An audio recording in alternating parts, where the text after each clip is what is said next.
These men are on duty. They're private detectives paid to pry into private lives, to stand and stare and report what they see. Theirs is a joyless occupation, and the passing parade of human weakness is observed with cold eyes. They supply a need and thrive because Italy's a land of much temperament but no divorce, and a faith which insists that marriage is forever. Their boss, Tom Ponzi, is a super private detective.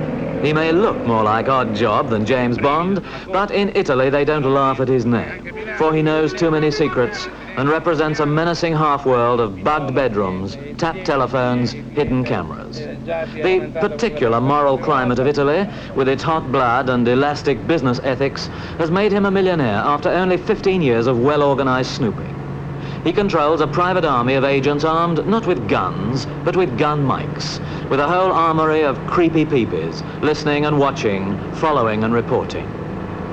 But tonight, we're the ones to listen and watch, to follow and report on the prying eyes themselves, on Tom Ponzi, this peeping Tom, and his men. To neighbors and friends, theirs is an ordinary marriage. To her husband, who's hired men to spy upon her, it's something else. When she leaves home to meet her lover, she's careful, but not quite careful enough. To make sure the neighbors won't talk, she hops on a bus as though going shopping.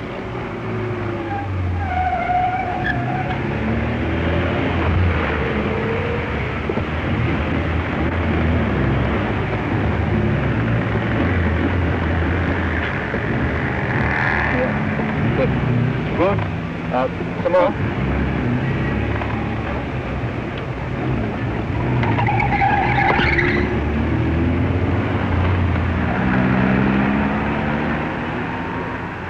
But at the very next stop, just around the corner, she gets off the bus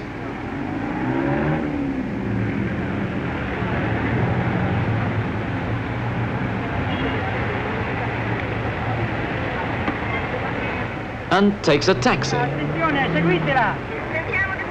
Ponzi men follow in two cars linked by radio. Attenzione, rallenta. In questo momento si trova affiancata a voi, la vedete? Volkswagen Passo. and an Alfa Romeo. Vediamo benissimo, grazie, passo.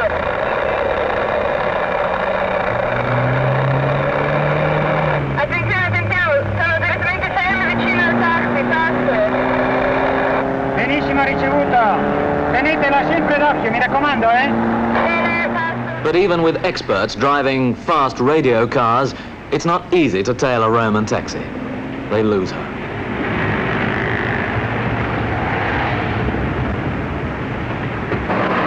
But they'll be after her again tomorrow, in her shadow until they get photographic evidence, like this. In malicious or unscrupulous hands, these cabinets would be any blackmailer's dream. One danger always follows the hiring of a detective. Given the right to pry, he may uncover more than you expect, and sometimes about you. For most cupboards have a skeleton from tax evasion down. In employing such people and their malevolent devices, you're unleashing a tiger, and you could be sorry. In Italy, as in Britain, there's no compulsory registration of private detectives. Anyone can set himself up as a professional snooper, enlisting the aid of advancing technology, using electronic equipment of fearful efficiency to invade private lives. The unseen menace of the micro-bug spy transmitter spreads throughout the world today. We know how freely these infernal devices are used in the United States. Today, they creep into Europe. Ponzi and most private detectives believe the end justifies the means.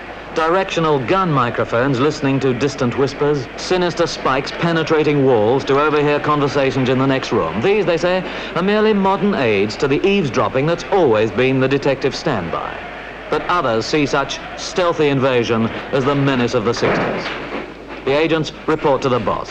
In fiction, the private eye is a Sherlock Holmes, an eccentric fuddy-duddy, an urbane nobleman, or a laconic tough living on cigarettes and bourbon. In life, he's like this.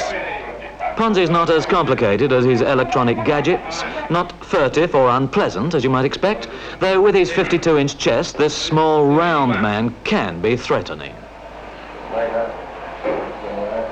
Forza dunque, Treo, porca miseria, cosa fai? Che dormi?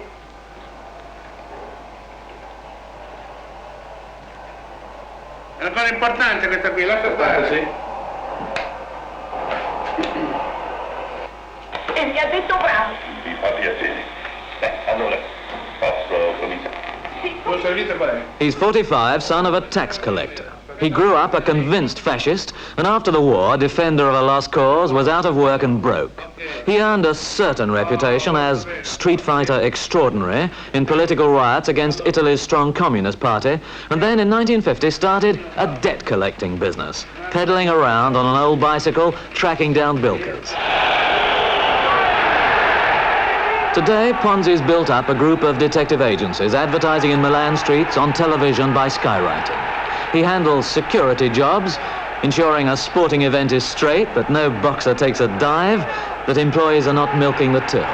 But industrial espionage is his biggest business, with those wretched matrimonial cases a close second. There are credit ratings to establish for hire purchase companies, missing cars to be found.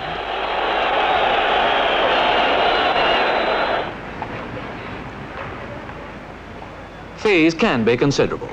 £400 from a husband for locating his missing wife and children, £1,700 from an English company for bugging a competitor's business conference, £4,000 from a German company for counter-espionage. The work is often seedy, usually dreary, sometimes exciting, always unusual.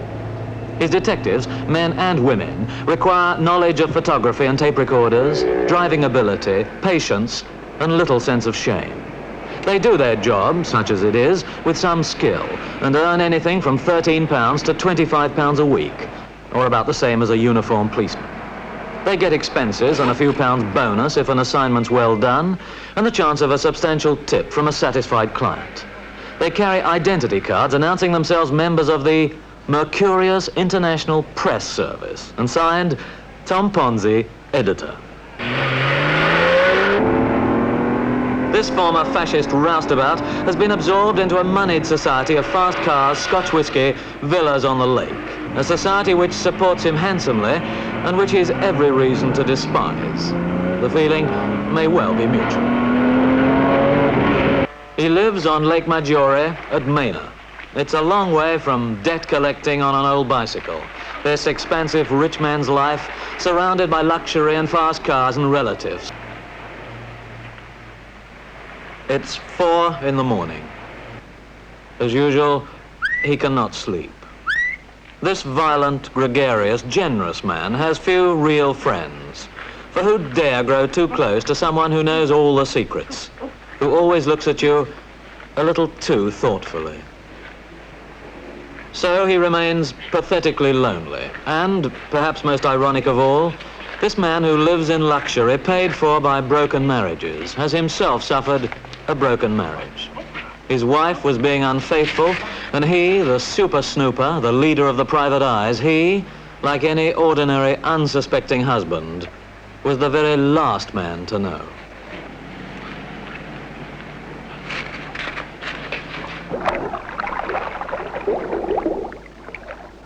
Ponzi dives to place a wreath about the shoulders of the underwater Christ, the Christ of the abyss, in thanks for another busy year of investigation, during which he extended his business to Austria and Germany, and thought about another move to Britain.